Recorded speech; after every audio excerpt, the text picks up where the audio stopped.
ऐसे करो ना विदा।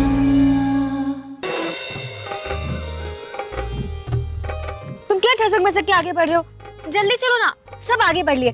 भूख लगी है जोरों की। रेवा नहीं है क्या भवानीगढ़ में? क्यों, क्या हुआ? तुझे पता नहीं रानी माँ के चके बिना कैसे भोग परोसेंगे तुझे? न्याय की बात तो ये है कि रानी जी के थाल के बाद रेवा का ही थाल होना चाहिए, है कि नहीं? क्यों? क्योंकि इतने सारे खड़े हैं ना, उनमें से किसी पर भी रानी माँ के महल की छाव तक नहीं पड़ी है कि नहीं? तो क्या महल के अंदर तो चिड़िया भी वही जाए जिसे महल के अंदर से बुलावा है। ये तो महल में जाके भी आई है और तो और सिर्फ रानी माँ से बात की। क्या कह रहे हैं ये? तू जानती है ना इसको, इसकी तो आदत है ना ऐसे बकवास करने की, कटोरी को कढ़ाई बनाने की। अरे नर्मदा मैया की कसम, इसमें से एक शब्द भी छूटो ना तो रोक लेना मुझे। मैं तो कहता हूँ इसकी है ना रानी माँ से बहुत अच्छी बनी। जो वो दाई माँ इसके घर आके चिल्लाई थी ना, उसके लिए तो रानी माँ ने इससे माफी मांगी। काम भी पकड़े थे क्या? चुप करना, कुछ भी बोल रहा है ये। हो सकता है, कुछ भी हो सकता है। रेवा है, जहाँ जगह मिली बहली। रेवा, अगर इतनी अच्छी बनती रानी माँ से तो जा मिलकर तो आ। तुम पागल पागल हो गए हो क्या? मैं कैसे? हाँ तू जा तो सही, तू तो जानती है ना रानी माँ को। चलो चलो।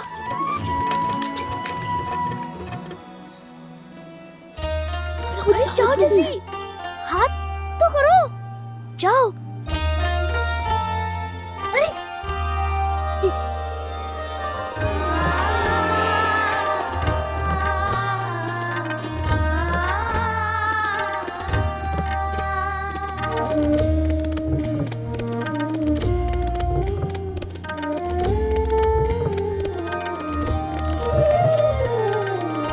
सुनो,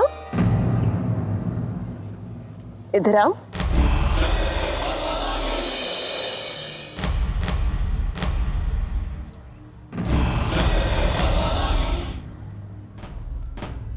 तुम उसी मूर्तिकार की बेटी हो ना? क्या नाम बताया था? रेवा। इतनी सी उम्र में बहुत अच्छी परख रखती हो तुम। वाकई बद्री की मूर्ति हर साल से भी ज्यादा सुंदर हुई है। हम उम्मीद करते हैं कि उन्होंने हमारी क्षमा स्वीकार की।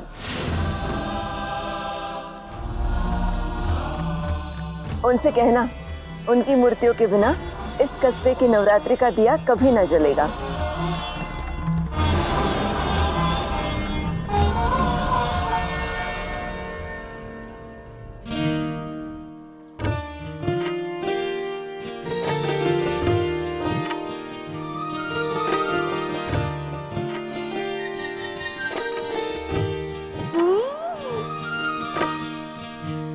अरे भाई सबर रखो, धक्का मुक्की मत करो, सबको प्रसाद मिलेगा। अरे ये सब यही खड़े हैं सामने, हटते भी नहीं, अंगद के पैर जैसे जमाए हुए हैं। जय राम जी पंडित जी, जय राम। राम राम भैया, राम राम।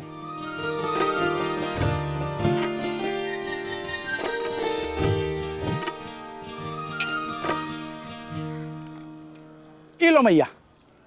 अरे पंडित जी इतना, अरे ऊपर तक इसको भर दो। अरे मैया, की उम्र में ज्यादा प्रसाद खाएंगी तो पेट में मरोड़ उठेगा। अरे ना पंडित जी ना, हम अपने लिए थोड़ी ले रहे हैं। हमारा पोता शरद है और उसका एक साथी छोकरा है, उसका नाम किशन है।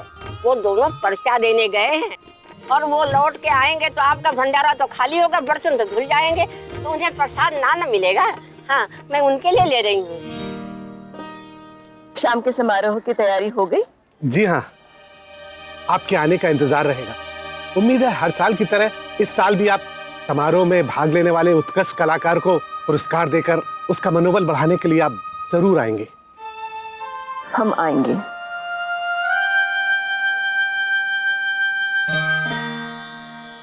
चलो ना आगे। कैसे जाए?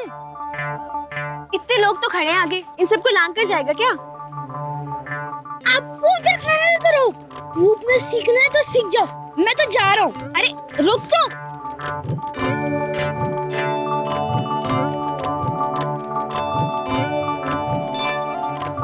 राम राम पंडित जी। राम राम भाभी जी। पंडित जी, आपकी नजर में कोई अच्छा लड़का हो तो बताइए ना, हमारी रेवा के लिए।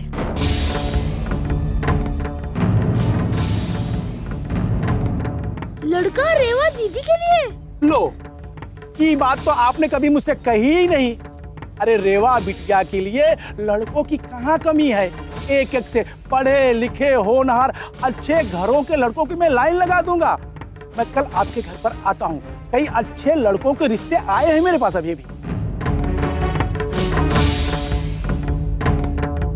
आजकल मुहूर्त अच्छे चल रहा है ना, तो जितनी जल्दी हो सके लड़की विदा करनी है हमें। कल जरूर आइएगा, हम इंतजार करेंगे आपका। ले लीजिए।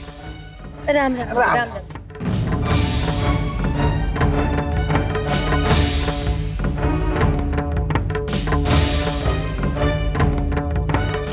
समझ में नहीं पड़ रहा है जे एकाएक ब्याह की बात बीच में कहां से आ गई। बाल तो बांध के गई थी पूजा में, न जाने उल्टी सीधी हवा से कहाँ लग गई।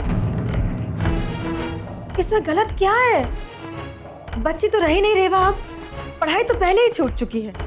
रही बात घर के काम की, तो वो तब करे जब घर पे टिके वो। सुबह दक्षिण में तो शाम को भवानीगढ़ के उत्तर में पाई जाती है वो। दिन में ढूंढते रहे क्या उसे? पर बहुत अच्छे मुहूर्त भी हैं। सिर्फ मुहूर्त से क्या होगा, सही लड़का भी तो मिले कोई, और फिर इतनी जल्दी का है? अरे भाई अल्हड़ है अभी वो, साल डेढ़ साल में कोई अच्छा रिश्ता देखकर पक्का कर देंगे। हाँ,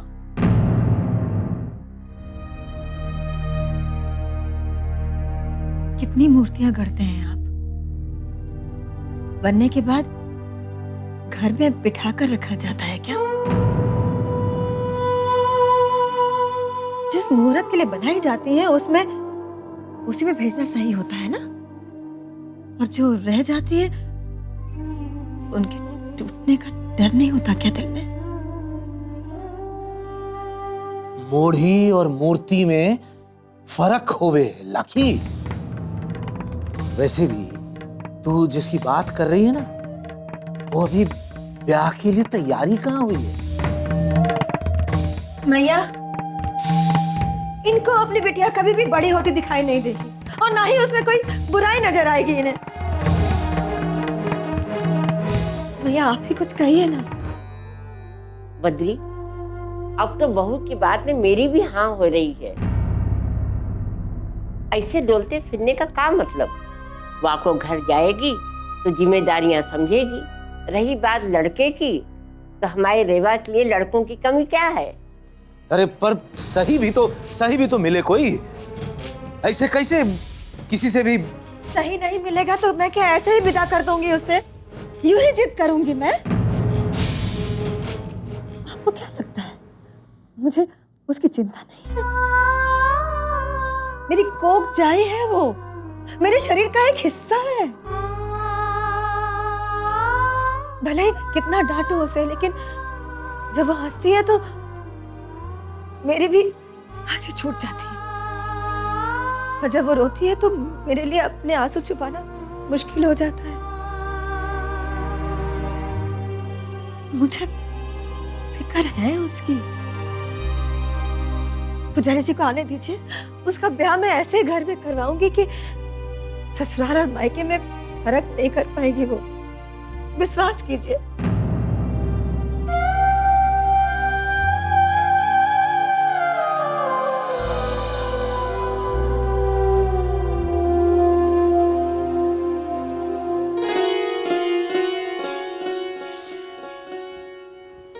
बहुत खट्टी है, बहुत चटकारे दे रही है अम्मी। मुझे भी। रेवा जी भी आपके लिए एकदम अगड़म पगड़म तिगड़म चिचकियां वाली खबर लाया हूँ। सुनाओ तो क्या मिलेगा? मुझसे मोलभाव करेगा? अगर खबर इस लायक नहीं होती ना तो मोलभाव करता ही नहीं। पर एक बड़ा जलेबी का दो ना। ठीक है, पति का अगर खबर बड़ी नहीं हुई ना तो छोटा दोना दूंगी। ये पंडित जी से आपके माँ बापू को बात करते हुए सुना, कह रहे थे कि रेवा के लिए अच्छा सा लड़का ढूंढना है, उसका ब्याह जो करना है।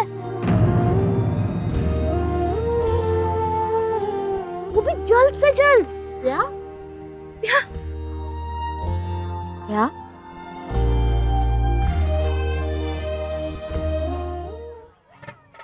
ये ब्याह का क्या मतलब होता है? नया घर, नए नए माँ बापू और एक अनजान मुच्छड़ को अपनी दुनिया बनाओ। इतना आसान भी ना है लड़कियों। अच्छा, और क्या होता है ब्याह में? अरे मुझसे तो ऐसे पूछ रही है जैसे मैंने ब्याह के बारे में डॉक्टरी पढ़ी हुई है। वीवा, तू पहुंच जाना वक्त पे। रास्ते में किसी की टोकरी उठाने या वो पूनम दादी के घड़े भरने मत लग जाना। तेरे बिना समारोह ना कर पाएंगे हम। आऊंगी, जरूर आऊंगी। इतने दिन की मेहनत कुएं में थोड़ी ना जाने दूंगी सबकी। कहीं नहीं जाएगी। कोई जरूरत नहीं है पूरे भवानीगढ़ के सामने नाटक नौटंकी करने की, समझी तू? पर माँ, ये कोई नाच नौटंकी थोड़ी ना है, ये तो एक समारोह है। माँ, मैंने कितनी मेहनत की है। आपको अच्छा नहीं लगेगा जब रानी माँ अपने हाथ से मुझे इनाम देंगी? तेरा इनाम तो वो होगा जब तेरी सास तेरी पीठ थपथपाते हुए कहेगी कि बहुत अच्छे गुण सिखाए हैं माँ ने। आप मेरा ब्याह कराना चाहती हो ना?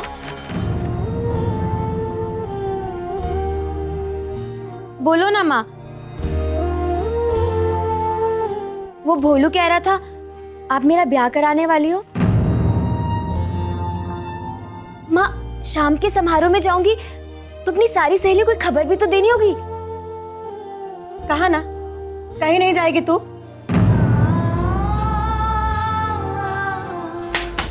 पर मैं क्यों नहीं जा सकती? एक थप्पड़ पड़ेगा ना तो समझ में आ जाएगा।